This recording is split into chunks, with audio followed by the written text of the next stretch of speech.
traverse la frontière pendant 15 minutes et après il a conduit 10 maintenant quels sont les démocrates. Mais quand même, c'est se foutre de notre gueule. Vous pensez que nous allons voir ça et nous taire? Demandez à Rekia Madougou si elle a combattu les activistes togolais avec les idées. Demandez-lui si elle a demandé des débats pour discuter avec nous. Demandez-lui si elle a produit des papiers pour justifier ce pourquoi son mentor, Faure Gnassingbé, mérite d'être au pouvoir. Elle a déployé un système pour nous anéantir. Les plus malheureux ont été chopés, ont passé plus d'une année en prison. D'autres y sont encore.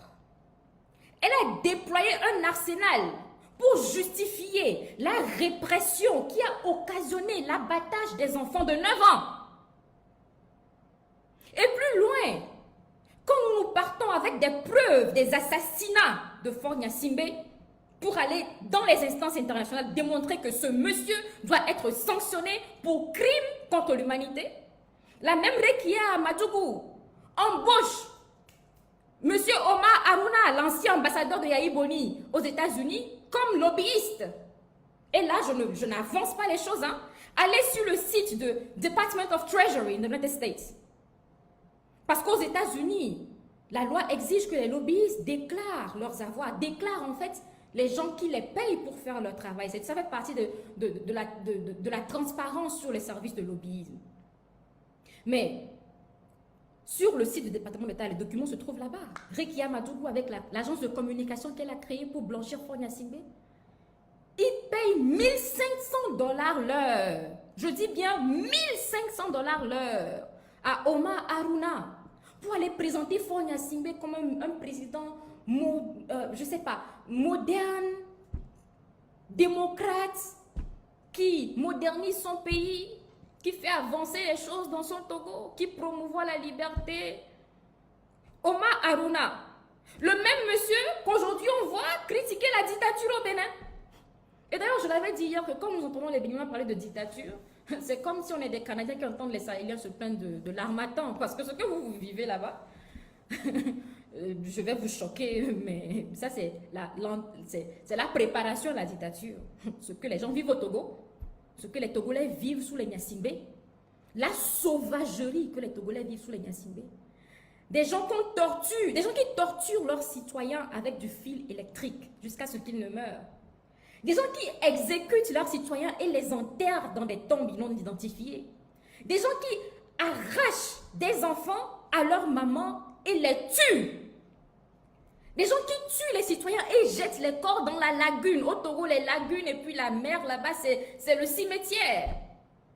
Cimetière aquatique, c'est ce que nous avons au Togo. Peut-être que c'est la seule chose que les Gnassingbé peuvent dire avoir créé comme innovateur. Ils ont des cimetières aquatiques. Ils tuent les citoyens et ils les jettent dans la mer. Et c'est pour des sauvages de cette espèce que votre démocrate travaille. Et elle n'y est pas simplement pour ces soi-disant conseils de microcrédit, bof. Elle faisait ça, on s'en fout d'elle. Mais elle participe à la répression.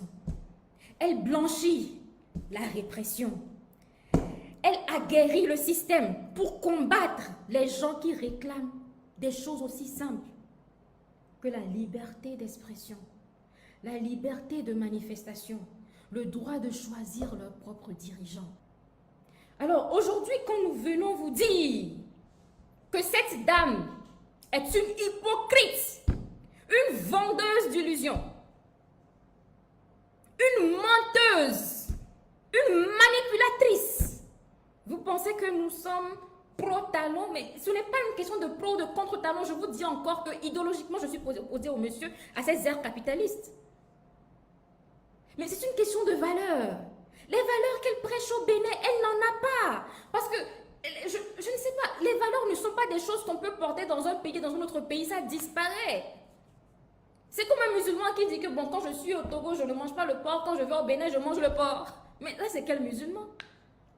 Comment est-ce qu'on peut dire qu'on est pour la démocratie et s'activer à blanchir un régime et créer une cellule? Ce n'est même pas comme si elle a donné un conseil, elle a créé elle-même une cellule pour s'attaquer aux gens qui combattent pour la même démocratie, pour justifier la répression des citoyens, pour justifier demander la coupure de l'Internet, une violation à la liberté d'expression reconnue même par le protocole de démocratie et de bonne gouvernance de la CEDEAO et même par l'Union. Je me dis, les supporters de Rekia Madougou, si vous l'aimez, c'est votre problème. Si vous ne l'aimez pas, c'est encore votre problème. Mais si ce que nous faisons, nous Togolais, qui est de demander des comptes, non, pas de demander des comptes, on ne demande pas, de régler les comptes, parce que là on règle, oui, de régler les comptes à quelqu'un qui nous doit des comptes parce qu'elle a été payée par l'argent du contribuable togolais, elle était conseillère spéciale à la présidence avec rang de ministre, c'est-à-dire payée par notre argent. Donc en tant que fonctionnaire au Togo, c'est tout à fait légitime. Et c'est notre droit de demander des comptes aux gens que notre argent de contribuable paye.